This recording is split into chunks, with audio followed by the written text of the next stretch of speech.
Yo, what's up, everybody? Salutations. Yes, sir. Back at it again.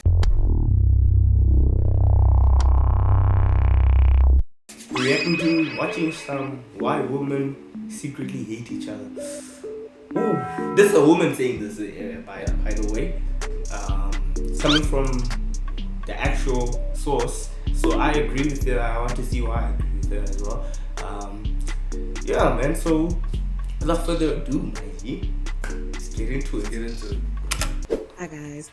I think there's something we all notice but are not allowed to say. So let me go ahead and say it. Most women harbor a thinly veiled hatred for one another. Behind their all smiles persona, you'll often find a cold war and a silent rivalry among women in everything from the clothes they wear to the guy that they're able to snatch. I think this is why movies like Mean Girls is so enduringly popular, because in both its name and its plot line, it says out loud this politically incorrect truth about female nature with a spin of comedy. So like I often do, I'm taking a dive into the psychological and evolutionary biology to explain why this is. There's one fact from history that still she used to say that again. comedy. So like I often do, I'm taking a dive into the psychological and evolutionary biology to explain why this is. Psychological and evolutionary biology. Yo.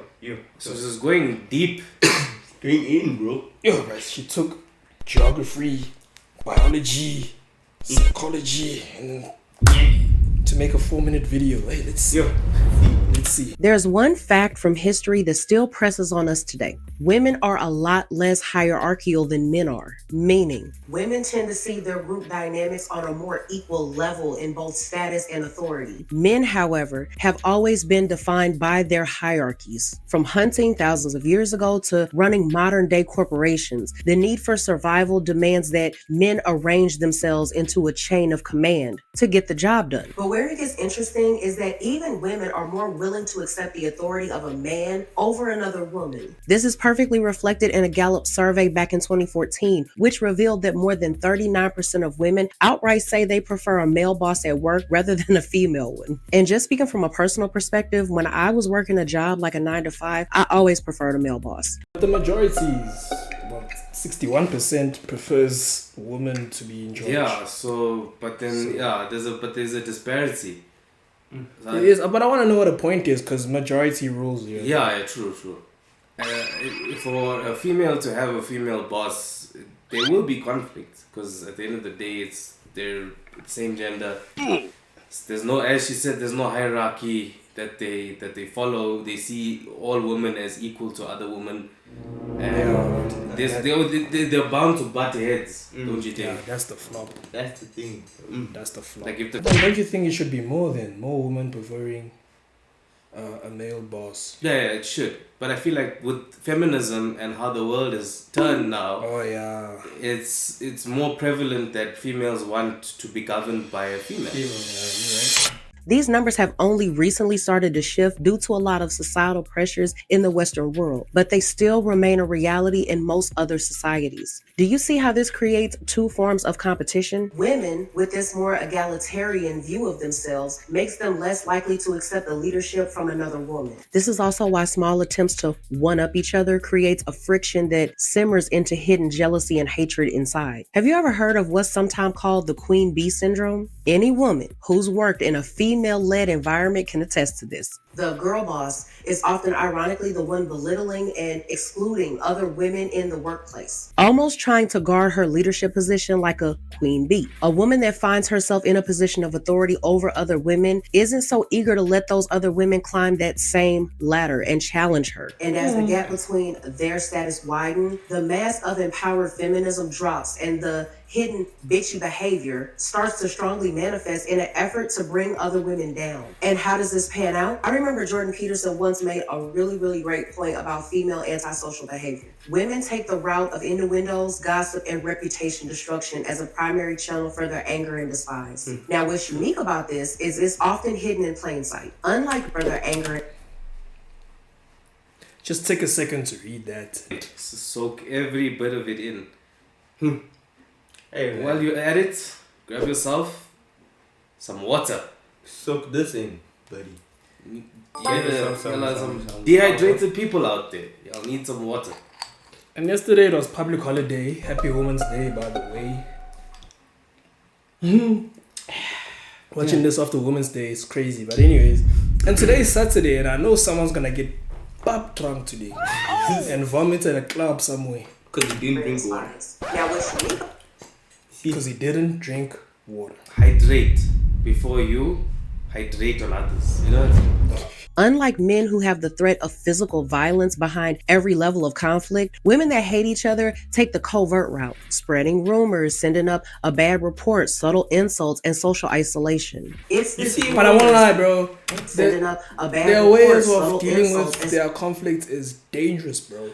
Spreading rumors, you know much your whole reputation can be cooked. I was just about to say, bro, because like with niggas, at least you'll be like, hey, bro, fight it out. It's over. I still go to work on Monday. I still get my raise. You gain respect for each other after the fight. You see, my family still sees me as a man. It's fine because they'll say you stood up for your shit. You stood on business. Sending up a bad report, you go from CFO to unemployed. Bruh. And now other jobs don't want you because you just got fired for something that you didn't do.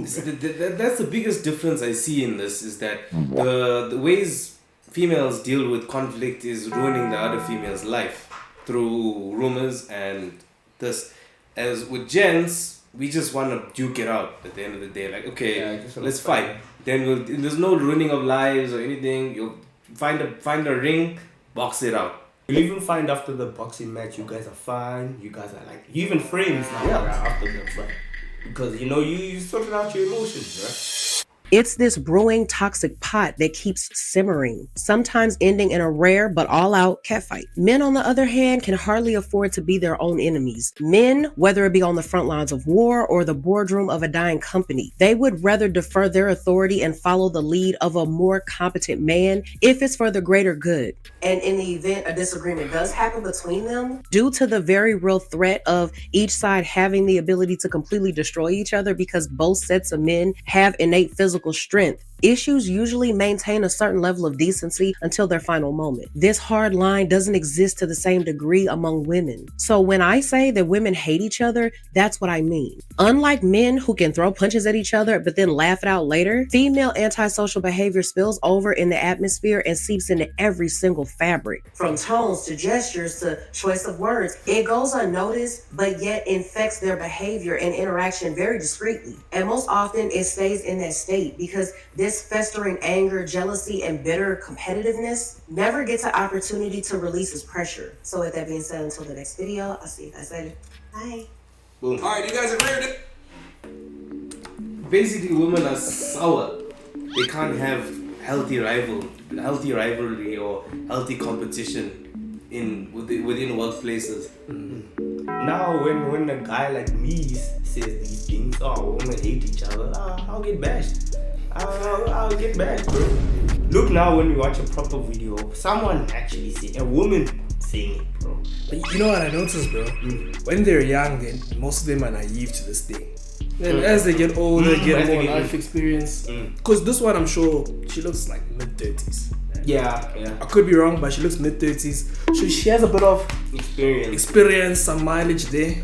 That's why she's able to be able to say it out like this and thoroughly explain it properly and all that. And I'm sure she's worked in that corporate field before.